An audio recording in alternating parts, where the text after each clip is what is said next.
وصحبه وسلم اللهم رب هذه الدعوة التامة والصلاة القائمة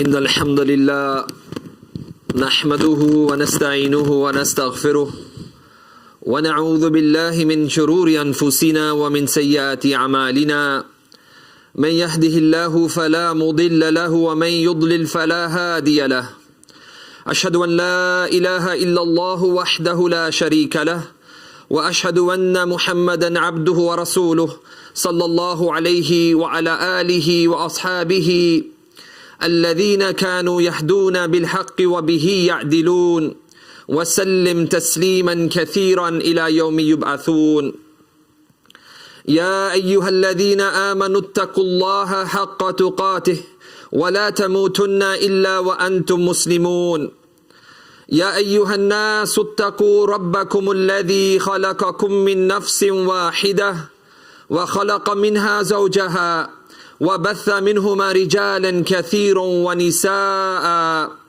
واتقوا الله الذي تساءلون به والأرحام إن الله كان عليكم رقيبا يا أيها الذين آمنوا اتقوا الله وقولوا قولا سديدا يصلح لكم أعمالكم ويغفر لكم ذنوبكم ومن يطع الله ورسوله فقد فاز فوزا عظيما أما بعد فإن أصدق الحديث كتاب الله وخير الهدي هدي محمد صلى الله عليه وسلم والشر الأمور محدثاتها وكل محدثة بدعة وكل بدعة ضلالة وكل ضلالة في النار.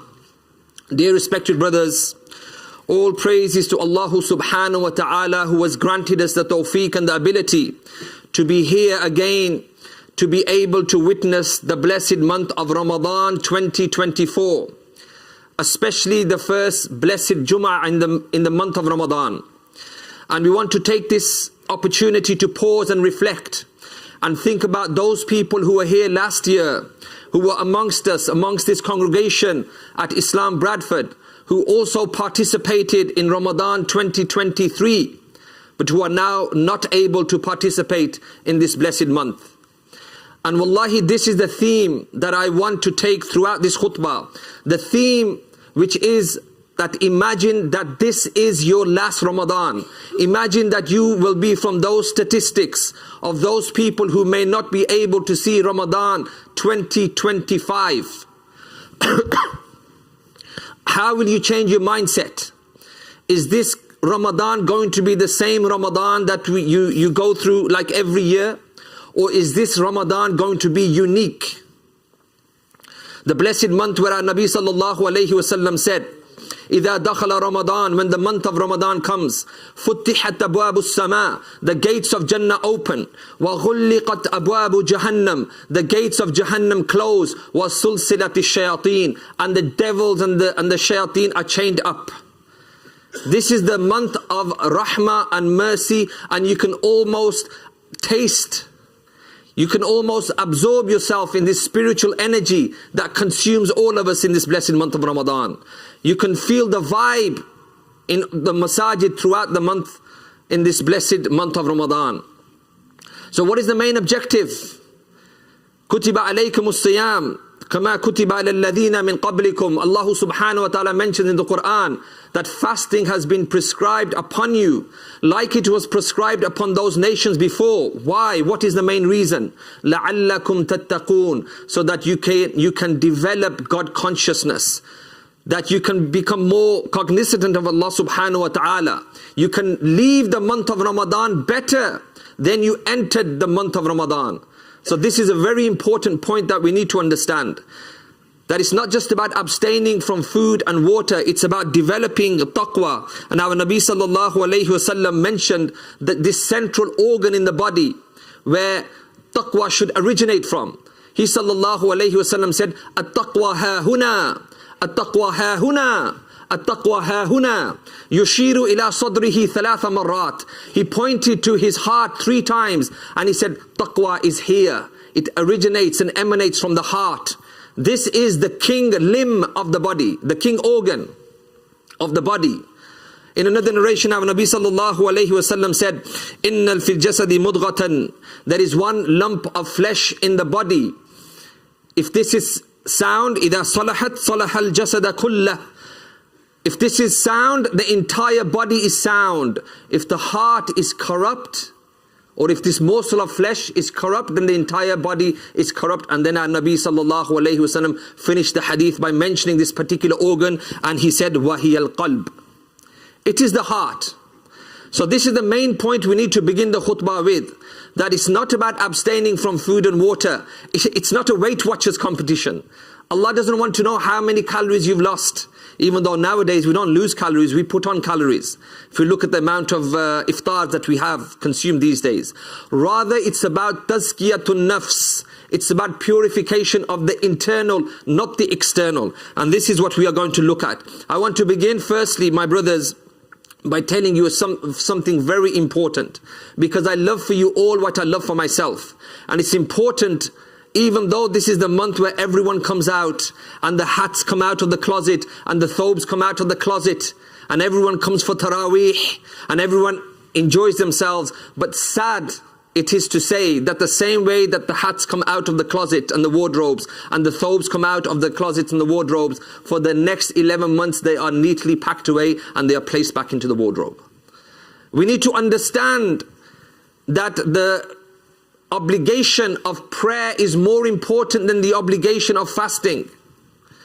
I do not want any of us to turn up on the Day of Judgment thinking that we have fasted immaculately throughout the month and we haven't even prayed throughout those 11 months. What will be our situation? Our Nabi sallallahu alayhi wasallam told us the importance of the prayer.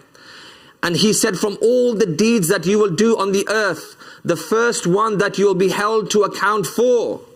And the first one, if you do not get past this, everything else will be null and void, will be what? The prayer. إِنَّ أَوَّلَ مَا يُحَاسَبُ بِهِ الْعَبْدُ يَوْمَ الْقِيَامَةِ مِنْ عَمَلِهِ صَلَاتُهُ. The first question that will be asked about the entire, you can almost say, plethora of actions that you will do in your lifetime. Your sadaqah, your being a good neighbor, good husband, good son, fasting, hajj, everything. From all of them, the first question that will be asked about will be about your prayer. Your 5 daily prayers. فَإِن صَلُحَتْ قَدْ أَفْلَحَا وَأَنْجَحَا. If your prayers are intact, you are praying Fajr, Dhuhr, Asr, Maghrib, Isha, Alhamdulillah, then Allah will ask you about everything else. However, if you are not praying, then there's a strong possibility that nothing will be taken into account. Our Nabi sallallahu alayhi wasallam said, بَيْنَ الْعَبْدِ وَبَيْنَ الْكُفْرِ تَرْخُ الصَّلَاةِ. The difference between us falling out of the fold of Islam or not having a contract with Allah is when we leave off the prayer. Just like any contract that you have in any working environment, when you go to any human resource department, the first thing that you are obligated to as part of your job description is to function according to that contract. And the contract that we have is the salawat, the 5 times of daily prayers. If we are not praying, then just like the employer has every right to terminate your contract. Similarly, Allah subhanahu wa ta'ala will not ask you about anything else. And like I mentioned, subhanallah, I know you can do this. We see, subhanallah, across the world, east, west, south, north, across the millions, people are coming out for the Taraweeh prayer, which is not even fard, by the way. Sometimes we put pressure on ourselves. I must pray Taraweeh. If I don't, my roza is not accepted. My fasting is not accepted. Sometimes you may be going through a grueling daily schedule. You get up in the morning, you do your suhoor, you have a long day at work, and sometimes you feel guilty. If I miss Taraweeh, it's going to impact my fasting. It's got nothing to do with your fasting. It's highly recommended. It's highly recommended to be part of the congregation. However, it's not linked with your fasting. But the point I wanted to mention is that I can see, subhanallah, and we can all bear testimony to this, that millions of us come out and we are standing for at least 2 hours behind the Imam in the month of Ramadan. Yet our Nabi sallallahu alayhi wasallam said, outside of the month of Ramadan, if you were to pray Isha with the Imam, And if you are to pray Fajr with the Imam, there are immense rewards in this. He sallallahu alayhi wasallam said in the hadith collected by Imam Muslim, Man salla al-isha fi jama'atin faka'anna maqama nisful layl. Whoever prays Isha with the Jama'ah, it's as though he's prayed the entire night. He has been standing up in prayer the entire night. وَمَنْ صَلَّى الصُّبْحِ فِي جَمَاعَةٍ فَكَأَنَّمَا صَلَّى اللَّيْلَ كُلَّهُ. And whoever prays the Fajr Jama'ah with the Imam, it's as though you've been praying the entire night. So I want you to think about this. Outside the month of Ramadan, all you do is turn up for the Isha prayer, 7:30, 8 o'clock, 8:30, whenever it is. You pray behind the Imam, unless he's reciting the entire Surah Baqarah, which I don't think he will be. You'll be done in 5 minutes. And then for the Fajr prayer, same thing. You pray behind him, 5 minutes. With the Jama'ah, you get the entire night's worth of reward, subhanallah. So that's something to understand before I speak about the fada'il of fasting. Make sure you do not stop praying your 5 daily prayers.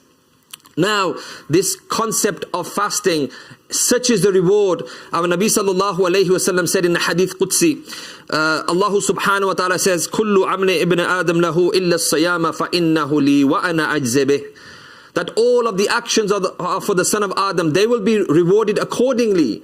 But there is a unique reward when it comes to fasting, from abstaining from food and water, abstaining from all of the other things which are generally deemed to be halal in the daytime. You abstain from them, then Allah subhanahu wa ta'ala has some unique reward for you. Imam Malik rahimullah, he mentions that this reward could be 70,000 in rewards than you would get in any other deed.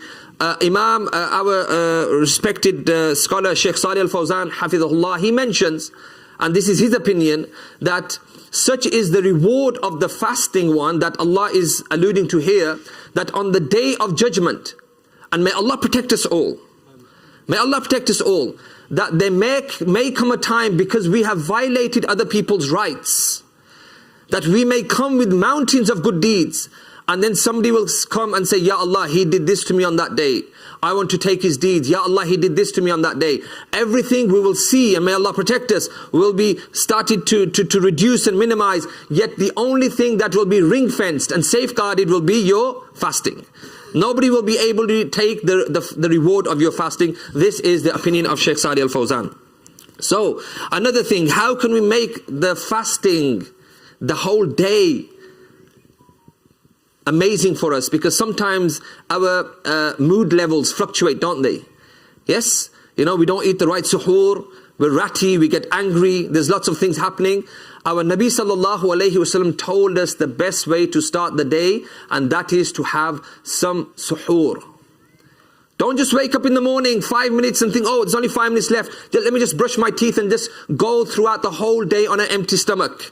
He sallallahu alayhi wasallam said, Tasahharu fa inna fi sahuri barakah. Have something to eat in the morning. There's barakah in this, even if it's a few dates and some milk and a banana. And watch what you eat as well.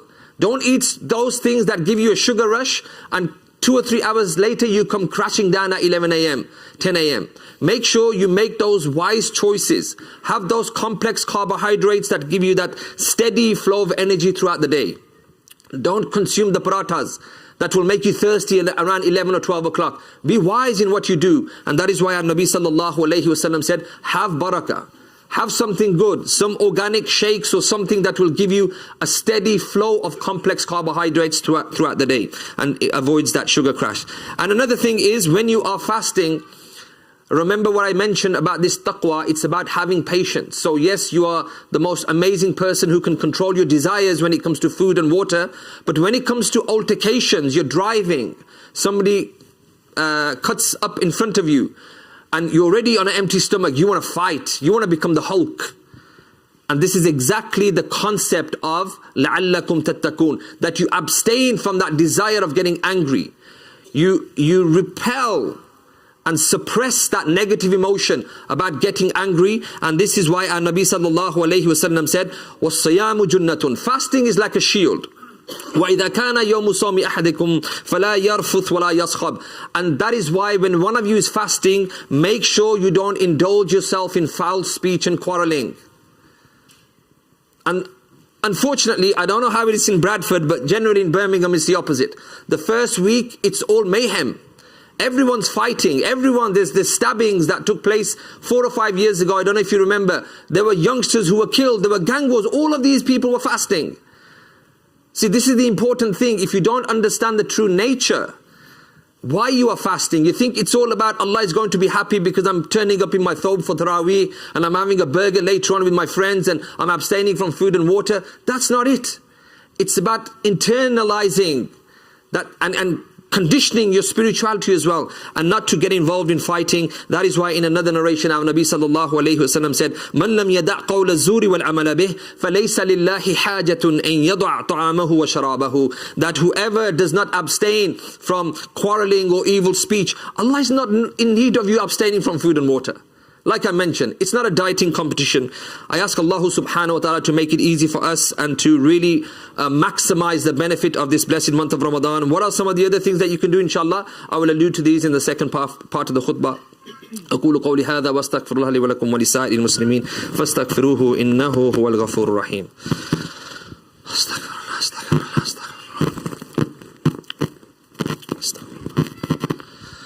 بسم الله الرحمن الرحيم الحمد لله رب العالمين وصلى الله على نبينا محمد وعلى آله وصحبه أجمعين أما بعد. In Surah Al-Baqarah verse 185, Allah subhanahu wa ta'ala mentions the concept of fasting, that when this ayah was revealed, شهر رمضان الذي ينزل فيه القرآن, that the month of Ramadan is the month where Allah has revealed the Quran, and this whole verse then expands out to some of the rulings and the ahkam when it comes to fasting. So there's things like if you sight the moon, it's obligatory upon you to fast. Then Allah subhanahu wa ta'ala talks in that same verse about if you are a musafir, if you are marid, if you are sick, you are traveling, there are certain concessions. And then Allah subhanahu wa ta'ala finishes the particular verse by saying Allah wants ease for you. So that verse, Surah Al-Baqarah 185, is alluding to the importance of fasting. Now directly next verse, and again this is another key part of fasting, Allah is telling us and drawing our attention to the concept of dua. This is also the month of dua. Allah subhanahu wa ta'ala says, وَإِذَا سَأَلَكَ عِبَادِي فَإِنِّي قَرِيبٌ أُجِيبُ دَعْوَةَ الدَّاءِ إِذَا دَعَانِ. That when they ask you concerning me, O Muhammad sallallahu alayhi wasallam, tell them I am near with my knowledge. I can hear what you are asking for. I will respond to your supplications. And this is verse 186, directly after Allah subhanahu wa ta'ala mentions شهر رمضان الذي أنزل فيه القرآن, meaning that this is not just about prayer, taraweeh, not eating. It's about raising your hands, asking Allah subhanahu wa ta'ala. And you can ask Allah in any language. Allah is not restricted to a certain language. If you feel you need to ask Allah about anything, a loved one's operation that's going to turn up, or somebody, your daughter's driving exam, or your study, whatever it is, just connect to Allah subhanahu wa ta'ala. Keep asking Allah subhanahu wa ta'ala. This is another key thing you need to do. Also read the Quran. Read the Quran, connect to the Quran. I always state, and I always highly emphasize the fact that reading Quran doesn't mean just read it rote, or read it just like whatever you memorized or whatever. Read it with tafsir. Read the translation in English. Understand what Allah is requiring from us. And inshallah, then you will be able to better internalize what the meanings are. Partake in charity. Help the poor and the needy across the world with any charity. Do your research, due diligence, and help the charity. Allah subhanahu wa ta'ala loves those people who help mankind. أَحَبُّ النَّاسِ لَلَّهِ تَعَالَى أَنْفَعَهُمْ لِلنَّاسِ. The best people are those who help mankind. And we're coming towards the end of the khutbah. Some other things that you can do as you see your spirituality grow is, once the month of Ramadan finishes, try and have 6, or try and keep in the month of Shawwal 6 additional fasts, because the reward is immense. Our Nabi sallallahu alayhi wasallam said in the hadith collected by Imam Muslim, Man sama Ramadan thumma atba'u sittan min Shawwal kana kasiyam ad-dahr. Whoever fasts the whole month of Ramadan and follows it up with 6 fasts in Shawwal. They don't have to be consecutive. They can be every Monday, Thursday, every weekend, whatever. If you can do 6, you get the entirety of the year. And I want to conclude by saying, brothers and sisters, it's really important that you measure yourself. You measure yourself. If you come outside the month of Ramadan and you are better, this is a form of acceptance. And if you come outside the month of Ramadan and you are looking to go back to smoking, drinking, whatever it is, then this is a sign that nothing has been accepted. Our Nabi sallallahu alayhi wasallam said Ameen to 3 du'as, famous hadith, and one of those 3 du'as that Jibreel alayhi salam made was Raghima anfuhu, may that person be cursed or his cheeks be rubbed on the floor. Man adraka shahr Ramadan wa lam yaghfir lahu fa dakhala an-nar. Whoever sees the month of Ramadan, he participates but he doesn't be forgiven. He doesn't really change. It's like you're taken into an exam. The examiner gives you all the answers. He gives you the solution. He gives you everything. He says you have 2 hours to do the exam. And when the 2 hours are up, the exam finishes, he looks at your test papers and you've still failed. This is the month of rahmah, the month of mercy, the month where the shayateen are locked up. And still, if we do not change after the month of Ramadan, then we are in deep trouble. We ask Allah subhanahu wa ta'ala to make it easy for each and every one of us. Just try and take 10% of your exertion of what you did in the month of Ramadan throughout the rest of the year. You don't have to take the remaining 90%. MashaAllah, we see that you exert yourself 100%, but you don't have to take the remaining 90%. Keep it. Keep it in Ramadan. Just take 10%. If you're reading 2 pages a day in the month of Ramadan, just read half a page a day outside the month of Ramadan. Even a few lines, but make it consistent. Make these things consistent. This is a sign of acceptance. And finally, please do not forget your brothers and sisters in Gaza. It's so easy living in this country, having all the iftars and all the family get-togethers, but wallahi, they are going through a difficult time. I was just checking today on the news, the first Jumu'ah, Masjid al-Aqsa, and they are still not allowing a certain category of people to go into Masjid al-Aqsa. First they said anyone under the age of 40, you're not allowed. And now 60-year-old people who have all the documents are being refused, and they are being turned back, and they are not able to pray at Masjid al-Aqsa. We ask Allah subhanahu wa ta'ala to alleviate their affairs, and we also ask you to remember them in your du'as. Inna Allah wa malaikatahu yusalluna ala nabi ya ayyuhalladhina amanu sallu alayhi wa sallimu taslima. Allahumma salli ala Muhammadin wa ala alihi wa sahbihi wa sallama tasliman kathiran kathira. Allahumma izz al-islam wal muslimin. Allahumma ansur ikhwana al-mustad'afin ala ardi Falastin. Allahumma ansur ikhwana al-murabitin ala ardi Falastin. Allahumma ansurhum bi jundi as-sama'i wal ard. Allahumma thabbit aqdamahum. Allahumma arbit ala qulubihim. Allahumma taqabbal juhudahum wa shuhada'ahum. اللهم ألف بين قلوب المؤمنين واصلح ذات بينهم وصلى الله على نبينا محمد وعلى آله وصحبه وسلم وقيموا الصلاة.